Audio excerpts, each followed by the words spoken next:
Big Boss Malayalam season 8 Agnipariksha. അങ്ങനെ അഗ്നിപരീക്ഷയിൽ എനിക്ക് ആദ്യമായിട്ട് ഒരു എപ്പിസോഡ് വളരെ ഇൻട്രസ്റ്റിംഗ് ആയിട്ട് തോന്നി. മറ്റുള്ള എപ്പിസോഡുകൾ തീരെ മോശമാണ് എന്നല്ല ഞാൻ പറയുന്നത്, കുറച്ചധികം ഇൻട്രസ്റ്റിംഗ് ആയിട്ട് തോന്നി. കാരണം കുറേയേറെ കാര്യങ്ങൾ, വളരെ സീരിയസ് ആയിട്ടുള്ള ടോപ്പിക്കുകൾ സംസാരിക്കുന്ന ഒരു എപ്പിസോഡാണ് കടന്നുപോയത്. അതില് ശ്യാം എന്ന് പറയുന്ന മത്സരാർത്ഥിയെ കുറിച്ചാണ് ഞാൻ ഈ വീഡിയോയിൽ സംസാരിക്കാൻ പോകുന്നത്. ശ്യാം വന്നപ്പോ ഭയങ്കര ഒരു ഇമ്പാക്ട് ഉണ്ടാക്കിയ ഒരു കണ്ടസ്റ്റന്റ് ആയിരുന്നു. പക്ഷെ പിന്നീട് എവിടെയോ ഒന്ന് ഉൾവലിഞ്ഞതുപോലെ തോന്നി. പക്ഷേ കഴിഞ്ഞ എപ്പിസോഡിലെ ശ്യാമിന്റെ ചില കാര്യങ്ങൾ അദ്ദേഹം തുറന്നു പറഞ്ഞൊരു രീതി ഉണ്ടല്ലോ, ഭയങ്കരമായിട്ട് എനിക്ക് ഇഷ്ടപ്പെട്ടു. അത് പറയാതിരിക്കാൻ കഴിയില്ല. കാരണം ആ പറഞ്ഞ രീതി വളരെ കൃത്യതയുള്ള ഒരു സംഭാഷണമായിരുന്നു അദ്ദേഹത്തിൻ്റെത്. അദ്ദേഹത്തിന് ടാസ്കിന്റെ ഭാഗമായിട്ടൊരു ടോപ്പിക്ക് കിട്ടുന്നു, കളിയാക്കൽ എന്ന് പറയുന്ന ഒരു ടോപ്പിക്കാണ്. സോ ആ ടോപ്പിക്കിനെ കുറിച്ച് അദ്ദേഹം പറയുകയാണ്. ശ്യാം അദ്ദേഹത്തിന്റെ ചെറിയ പ്രായത്തിൽ ഈ സ്കൂളിലൊക്കെ പഠിക്കുന്ന സമയത്ത് ഈ ചെറിയൊരു ഫെമിനൈൻ ക്യാരക്ടർ ചിലപ്പോ ചില ആൺകുട്ടികളിൽ കാണും. അപ്പൊ ഇങ്ങനെയുള്ള കുട്ടികൾ പലപ്പോഴും ഈ ചെറിയ പ്രായത്തിൽ ഭയങ്കരമായിട്ട് കളിയാക്കലുകൾക്ക് ഇരയാകാറുണ്ട്. അതൊരു വലിയ പ്രശ്നമാണ്.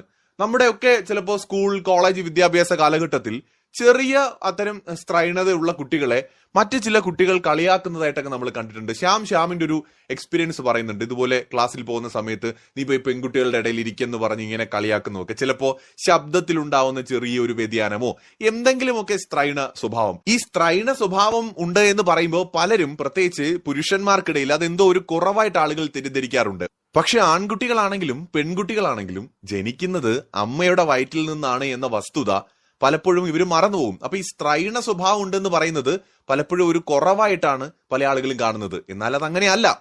സഹാനുഭൂതിയും കരുതലും നിങ്ങളിലുണ്ടോ? സ്നേഹവും വൈകാരിക ബന്ധവും ഉണ്ടോ? സഹിഷ്ണുതയും ക്ഷമയും ഉണ്ടോ? ആശയവിനിമയ ശേഷിയുണ്ടോ? അല്ലെങ്കിൽ സഹകരണ മനോഭാവമുണ്ടോ? സൗന്ദര്യബോധവും സർഗാത്മകതയും ഉണ്ടോ? ഇതെല്ലാം സ്ത്രൈണ സ്വഭാവ സവിശേഷതകളിൽ പെടുന്നതാണ്. അക്കൂട്ടത്തിലാണ് ചിലരിൽ ഈ ശബ്ദത്തിൽ ഉണ്ടാവുന്ന ചെറിയ വ്യതിയാനം, അല്ലെങ്കിൽ അവരുടെ ചില ആക്ഷൻസോ അങ്ങനെ ചെറിയ എന്തെങ്കിലും അവരുടെ പെരുമാറ്റം കാണുമ്പോൾ ചില സ്ത്രീകളുടെ സ്വഭാവ സവിശേഷതയായിട്ട് തോന്നും. അതിന്റെ പേരിൽ പലപ്പോഴും ഒരുപാട് പേര് നമ്മുടെ സമൂഹത്തിൽ കളിയാക്കലുകൾക്ക് വിധേയരാകാറുണ്ട്. സോ അത്തരം മനുഷ്യരെ കുറിച്ചാണ് ശ്യാം അവിടെ സംസാരിച്ചത്. ശ്യാം മാതാപിതാക്കളോടായിട്ട് പറയുന്നുണ്ട്, നിങ്ങളുടെ ഏതെങ്കിലും മക്കൾക്ക് അങ്ങനെ ഒരു പ്രശ്നം ഉണ്ടെങ്കിൽ, നിങ്ങളുടെ വീട്ടിൽ ആർക്കെങ്കിലും അങ്ങനെ ഒരു പ്രശ്നം ഉണ്ടെങ്കിൽ നിങ്ങൾ അവരെ ചേർത്ത് പിടിക്കണം. നീ എന്റെ മകനാണ്, ആരെന്ത് കളിയാക്കിയാലും നീ എന്റെ മകനാണ്, അതൊന്നും നീ കാര്യമാക്കേണ്ടതില്ല, അതിനെയൊക്കെ നേരിടണം എന്ന് അവനെ പഠിപ്പിക്കണം. അല്ലാതെ അവൻ ഭയന്നിരിക്കുമ്പോൾ അവനെ പാമ്പർ ചെയ്യാനും പാടില്ല. അവൻ വിഷമിച്ചിരിക്കുമ്പോൾ അവനെ കൂടുതൽ പാമ്പർ ചെയ്യുന്നതിന് പകരം സ്ട്രോങ് ആയിട്ട് അത്തരം സാഹചര്യങ്ങളെ നേരിടാനായിട്ട് അവനെ പ്രാപ്തനാക്കണം എന്നൊക്കെ പറഞ്ഞിട്ട് ശ്യാം നടത്തിയ ഒരു സ്പീച്ച് ഉണ്ട്. ഭയങ്കര രസമായിരുന്നു കേട്ടോ. കാരണം നമ്മുടെ സൊസൈറ്റിയെ എഡ്യൂക്കേറ്റ് ചെയ്യേണ്ടത് വളരെ ഇമ്പോർട്ടന്റ് ആണ്. ചില കാര്യങ്ങളിൽ തീർച്ചയായിട്ടും ആവശ്യം.